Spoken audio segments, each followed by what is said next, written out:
You're listening to the Critical Hour on Radio Sputnik. I'm Wilmer Leon, joined here by my co-host Garland Nixon. Thank you, Wilmer. 5 Memphis police officers charged with second-degree murder of Tyree Nichols. 5 former Memphis officers, Demetrius Haley, Desmond Mills Jr., Emmett Martin III, Justin Smith, and Tadarius Bean are facing second-degree murder and other charges in the brutal beating death of Tyree Nichols, a 29-year-old motorist who was fatally injured after being pulled over by police. For insight into this, let's turn to our next guest. He holds the John J. and Rebecca Moores Chair of History and African American Studies at the University of Houston. He's one of the most prolific writers of our time. His latest book is entitled The Counter-Revolution of 1836, Texas Slavery, Jim Crow, and the Roots of American Fascism. Dr. Gerald Horne, as always, sir, welcome back. Thank you for inviting me. Dr. Horne, we've heard this story and seen this movie too many times. You've researched these issues and written prolifically on these issues. The Mapping Police Violence Project data shows that 1,185 people were killed by police in the U.S. in 2022, with African Americans being the most likely victims. But each time the discussion is as though these are isolated instances instead of examples of a much broader sickness in the zeitgeist of America. Your thoughts, Dr. Horne? Well, clearly you've hit the nail on the head. But what's similarly troubling is the fact that the United States goes around the planet pointing its finger at the troubled history of other countries. For example, I recall during the Balkans Wars of the 1990s, that the United States was instructing Serbia, Croatia, Montenegro, for example, to face up to your troubled history, no matter how disturbing it might be. That's the only way to move forward. But yet, in this country, which has the gumption and the gall to instruct other countries about their troubled history, there is an adamant and staunch reluctance to study critically and unreservedly its own troubled history. And what's even more tragic is that this kind of omission extends even to those who consider themselves to be radical. What I'm referring to is that if you look at the history of the United States, if you look at the Second Amendment to the U.S. Constitution, it's clear that the Second Amendment was devised to develop militias of settlers so that they could have access to weapons to better repress revolts of the enslaved and rebellions by the indigenous population so that their land could be taken. However, this obvious point is ignored, I'm afraid to say, even by those who consider themselves to be part of the radical left. In fact, if you have the stomach, you should go online and see what some folks who consider themselves to be radical are saying about some of my interpretations of what I call the counter-revolution of 1776. That is to say that the United States rebelled against London, not least because London was expressing reservations at subsidizing the land speculators like George Washington so that they could steal the land of the indigenous, and the land speculators then thought London was moving towards abolition of slavery. And so that led, in fact, the awarding of a Pulitzer Prize to a history a few years ago entitled The Internal Enemy. Guess who the internal enemy is? The internal enemy is black people. Now, this is as plain as the nose on your face, but the fact that even those who say they want to turn U.S. society upside down somehow do not have the authenticity, do not have the courage to look in an unblinking fashion at the history of the United States, which would shed light on why you have police departments today seriously considering removing police officers from ordinary traffic maneuvers, because so often, as the Memphis case aptly shows, it leads to a black person being killed like a dog in the streets. And obviously, the case in Memphis is hardly unique. I'm sure some of your audience would call the case of Sandra Bland, a black woman in Texas who lost her life because of a routine confrontation with the police authorities. And so I think that it's well past time for the State Department, which once again has the unmitigated gall to try to instruct other countries on how they should face their history. They should send an emissary to Congress and to the White House and force somehow the leaders of this country to face the blemishes, to speak euphemistically, on this country's history, so we won't have the spectacle of Black people being murdered relentlessly, which is the norm nowadays in this so-called republic. Dr. Horne, rarely do I ever consider pushing back on anything you would say. But in this instance, when you make reference to being shot down like a dog in the street, I have to challenge that, because if I were to go and shoot a dog in the street, I would suffer much more greatly than most instances of police activity. That's my only pushback there. And I'll add this, Dr. Horne. You know, living out just outside of Baltimore, there are innumerable cases in Baltimore exactly like this particular case with the Tyree Nichols. I have a friend whose brother, Tyrone West, was dragged from the car. 9 officers beat him to death. He was unarmed. Not a single officer was charged. But here's the first thought that came to my mind. Uyghurs. Will Secretary Blinken now say, well, it looks like we've got a human rights violation in the United States, and certainly we need to do some kind of sanctions or something against the U.S. because the Uyghur genocide is going on, but I have yet to see a single case of a Uyghur who's been dragged out and beaten or anything else by the Chinese. Dr. Horne.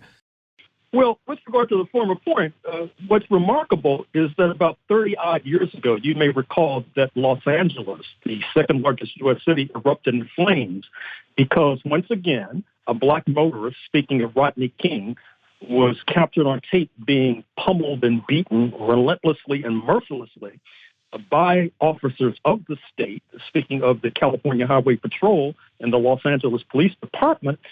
And then, during that same period, a Black teenager by the name of Latasha Harlins was shot by a shopkeeper. This was also captured on tape. But simultaneously, the same judge who held the trial for the accused murderer of Latasha Harlins previously had given a mild slap on the wrist to an accused person who had actually beaten a dog. Excuse me. It was the opposite. The judge actually threw the book at a person who had beaten the dog, whereas the woman who killed Latasha Harlins got a mild slap on the wrist. And that, of course, led to one of the most destructive episodes of civil unrest, a virtual insurrection in a major U.S. state happening 30-odd years ago, with the flames coming perilously close to Beverly Hills and Pacific Palisades. And yet those flames did not illuminate the crushing and cruel reality that, yes, you are correct, Dr. Leon, that Black people oftentimes are treated worse than dogs in the United States of America. But what's similarly alarming is the fact that despite this brutal reality, you surely see our elected leadership or our unelected leadership, nor the intellectuals, going to the international community, like the Uyghurs have done, obviously, and asking for sanctions against the United States, asking for international intervention in the internal affairs of the United States of America. Are they frightened? Are they scared? Are their positions too cushy? And they think that they might suffer severe reprimand and retribution from the white nationalists and the U.S. authorities if they are so bold as to try to protect the communities they are sworn to serve. Whatever the case, it's clear that we need a house cleaning with regard to the elected leadership, perhaps the intellectuals, and the non-elected leadership as well.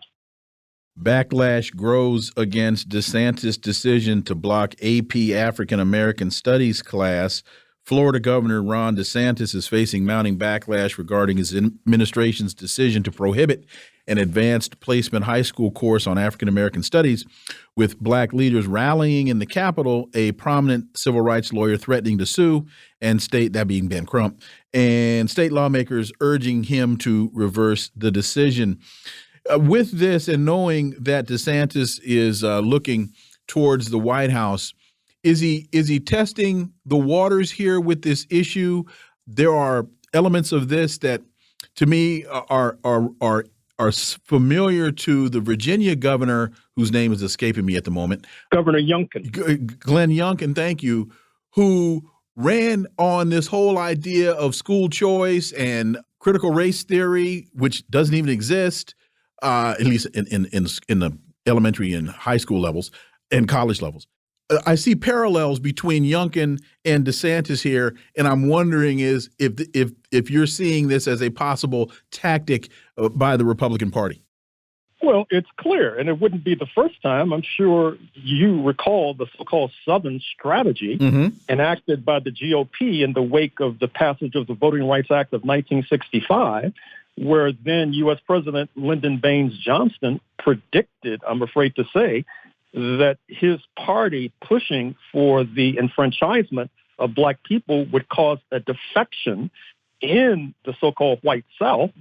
The Republicans, particularly their strategist, Kevin Phillips, wrote an entire book about it, which was like a roadmap that was then used by U.S. President Richard M. Nixon to capitalize on the fears and hysteria in Dixie, to the point where not only did approximately 30-odd years ago a 55% Euro-American majority voted for a so-called Republican, speaking of Klan leader David Duke and Nazi leader David Duke, for governor of Louisiana. It took a massive turnout from the black community to prevent a Nazi from becoming the head of the Pelican State, not to mention that as we speak, routinely, on a basis of 9-1, you see Euro-Americans across class lines voting for the GOP.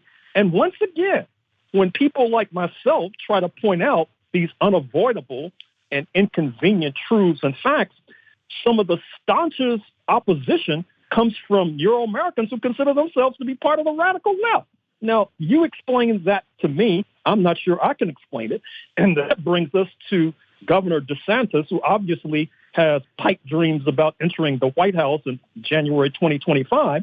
What he accidentally revealed is that if you are able to teach an accurate and adequate course in African American studies, ipso facto, inherently, it contradicts the glorious, uplifting narrative about the history of the United States. This occurred to me, by the way, when I was watching the Hollywood blockbuster starring Viola Davis entitled Woman King, about these African women in the early 19th century who were an armed brigade seeking to repel enslavers. What's striking about that film is that it's clear that for black people, being dragged across the Atlantic to work for free in the United States was not their idea of living the good life. And that contradicts this idea that everybody wants to enter the United States of America and that this is the home of the free and the brave and the courageous. And this blockbuster obviously represents a major capital investment by entrepreneurs and investors. And so that's one of the reasons, I'm afraid to say as well, that Governor DeSantis also has been using corporations as a piñata in addition to black people.